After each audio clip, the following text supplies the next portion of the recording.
So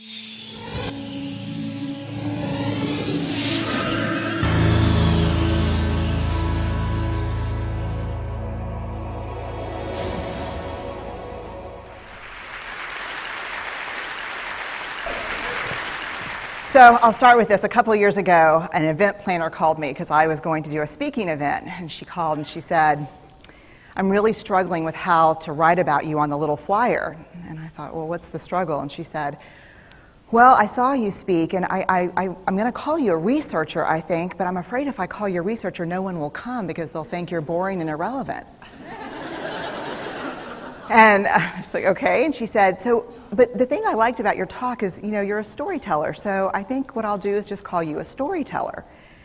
And of course, the academic, insecure part of me was like, you're going to call me a what?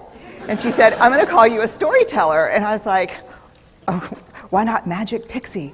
I was like, let me think about this for a second. And so I tried to call deep on my courage. And I thought, I am a storyteller. I'm a qualitative researcher. I collect stories. That's what I do. And maybe stories are just data with a soul, and maybe I'm just a storyteller. So I said, you know what? Why don't you just say I'm a researcher storyteller? And she went, there's no such thing. So I'm a researcher storyteller. And I'm going to talk to you today. We're talking about expanding perception. And so I want to talk to you and tell some stories about a piece of my research that fundamentally expanded my perception and really actually changed the way that I live and love and work and parent. And this is where my story starts. When I was a young researcher, doctoral student, my first year I had a research professor who said to us, here's the thing, if you cannot measure it, it does not exist. And I thought he was just sweet-talking me. I was like, really? And he's like, absolutely. So you have to understand that I have a bachelor's in social work, a master's in social work, and I was getting my PhD in social work. So my entire academic career was surrounded by people who kind of believed in the life's messy, love it, and I'm more the life's messy, clean it up, organize it, and put it into a bento box. And so to think that I had found my way, to found a career that takes me, really one of the big sayings in social work is lean into the discomfort of the work. And I'm like, knock discomfort upside the head and move it over and get all A's. That was my mantra. So I was very excited about this. And so I thought, you know what? This is the career for me because I am interested in some messy topics, but I want to be able to make them not messy. I want to understand them. I want to hack into these things that I know are important and lay the code out for everyone to see. So where I started was with connection, because by the time you're a social worker for 10 years, what you realize is that connection is why we're here. It's what gives purpose and meaning to our lives. This is what it's all about. It doesn't matter whether you talk to people who work in social justice and mental health and abuse and neglect. What we know is that connection, the ability to feel connected, is neurobiologically, that's how we're wired. It's why we're here. So I thought, you know what? I'm going to start with connection. Well, you know that situation where you get an evaluation from your boss and she tells you 37 things that you do really awesome and one thing that you can't, an opportunity for growth. And all you can think about is that opportunity for growth, right? Well, apparently this is the way my work went as well, because when you ask people about love, they tell you about heartbreak. When you ask people about belonging, they'll tell you their most excruciating experiences of being excluded. And when you ask people about connection, the stories they told me were about disconnection. So very quickly, really about 6 weeks into this research, I ran into this unnamed thing that absolutely unraveled connection in a way that I didn't understand or had never seen. And so I pulled back out of the research and thought, I need to figure out what this is. And it turned out to be shame. And shame is really easily understood as the fear of disconnection. Is there something about me that if other people know it or see it, that I won't be worthy of connection? The things I can tell you about it, it's universal. We all have it. The only people who don't experience shame have no capacity for human empathy or connection. No one wants to talk about it, and the less you talk about it, the more you have it. What underpinned this shame, this I'm not good enough, which we all know that feeling. I'm not blank enough. I'm not thin enough, rich enough, beautiful enough, smart enough, promoted enough. The thing that underpinned this was excruciating vulnerability. This idea of, in order for connection to happen, we have to allow ourselves to be seen, really seen. And you know how I feel about vulnerability. I hate vulnerability. And so I thought, this is my chance to beat it back with my measuring stick. I'm going in. I'm going to figure this stuff out. I'm going to spend a year. I'm going to totally deconstruct shame. I'm going to understand how vulnerability works. And I'm going to outsmart it.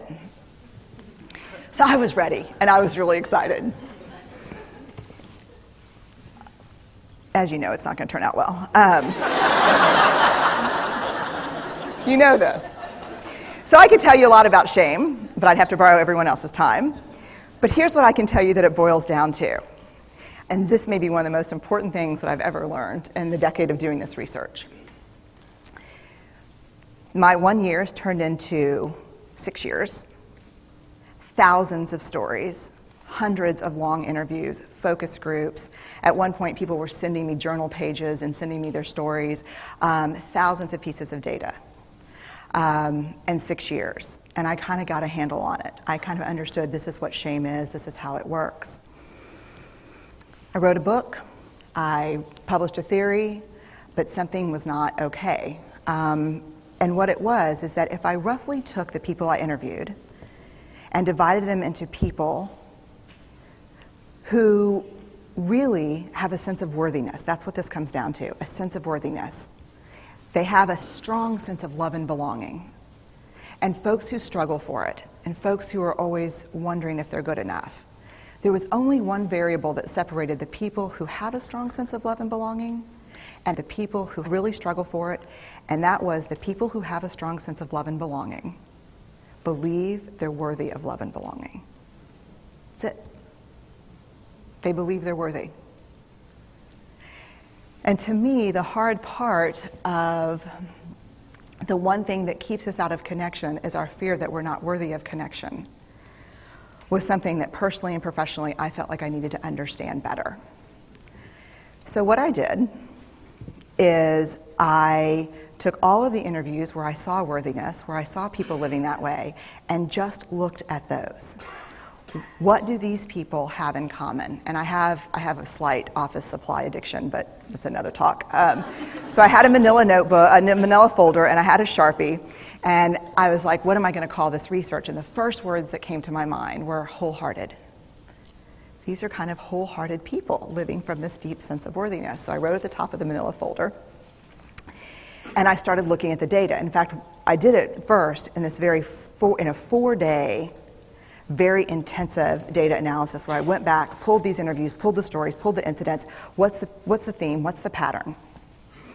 My husband left town with the kids because I always go into this kind of Jackson Pollock crazy thing where I'm just like writing and going and kind of just in my researcher mode. And so here's what I found. What they had in common was a sense of courage. And I want to separate courage and bravery for you for a minute. Courage, the original definition of courage, when it first came into the English language, it's from the Latin word cur, meaning heart. And the original definition was to tell the story of who you are with your whole heart. And so these folks had, very simply, the courage to be imperfect. They had the compassion to be kind to themselves first and then to others, because as it turns out, we can't practice compassion with other people if we can't treat ourselves kindly. And the last was they had connection, and this was the hard part, as a result of authenticity. They were willing to let go of who they thought they should be in order to be who they were, which is, you have to absolutely do that for connection. The other thing that they had in common was this. They fully embraced vulnerability. They believed that what made them vulnerable made them beautiful. They didn't talk about vulnerability being comfortable, nor did they really talk about it being excruciating, as I had heard earlier in the shame interviewing. They just talked about it being necessary. They talked about the willingness to say, I love you first. The willingness to do something where there are no guarantees. The willingness to breathe through waiting for the doctor to call after your mammogram. The willing to invest in a relationship that may or may not work out. They thought this was fundamental. I personally thought it was betrayal. I could not believe I had pledged allegiance to research, where our job, the definition of research is to control and predict, to study phenomenon for the explicit reason to control and predict.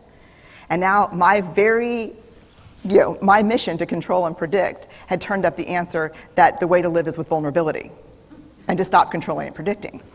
This led to a little breakdown, which actually looked more like this. And it did. It led to I call it a breakdown, my therapist calls it a spiritual awakening.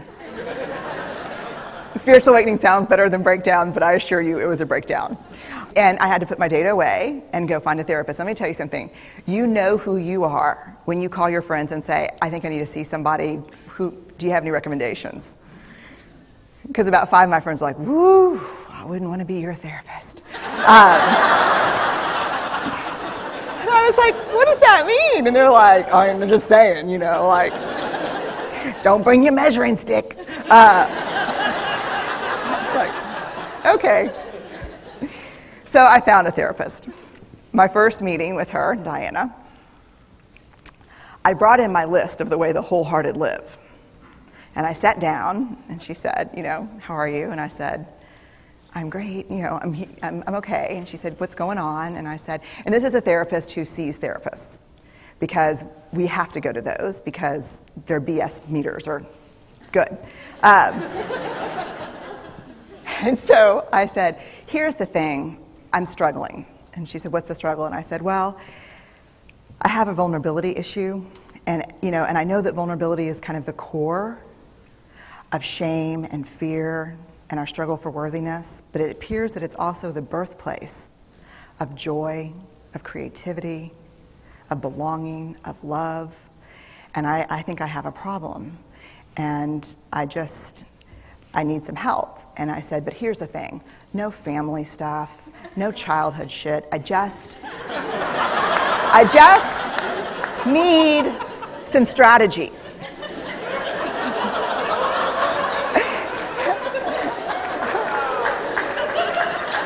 Thank you. So she goes like this. And then I said, it's bad, right? And she said, it's neither good nor bad. It just is what it is. And I said, oh my God, this is going to suck. And it did, and it didn't. And it took about a year. And you know how there are people that, like, when they realize that vulnerability and tenderness are important, that they kind of surrender and walk into it? A, that's not me. And B, I don't even hang out with people like that. For me, it was a year-long street fight. It was a slugfest. Vulnerability pushed, I pushed back. I lost the fight, but probably won my life back. And so then I went back into the research and spent the next couple of years really trying to understand what the wholehearted, what the choices they were making, and what are we doing with vulnerability? Why do we struggle with it so much? Am I alone in struggling with vulnerability? No. So this is what I learned. We numb vulnerability. When we're waiting for the call, it was funny, I sent something out on Twitter and on Facebook that says, how would you define vulnerability? What makes you feel vulnerable? And within an hour and a half, I had 150 responses. Because I wanted to know, what's out there.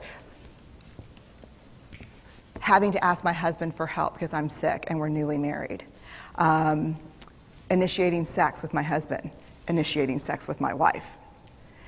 Being turned down. Asking someone out. Waiting for the doctor to call back.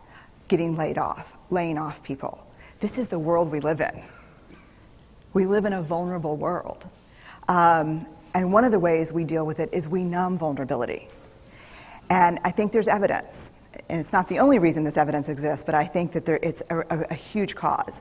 We are the most in debt, obese, addicted, and medicated adult cohort in U.S. history.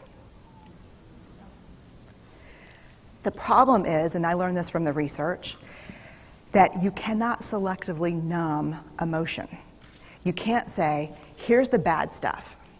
Here's vulnerability, here's grief, here's shame, here's fear, here's disappointment. I don't want to feel these. I'm going to have a couple of beers and a banana nut muffin. I don't want to feel these.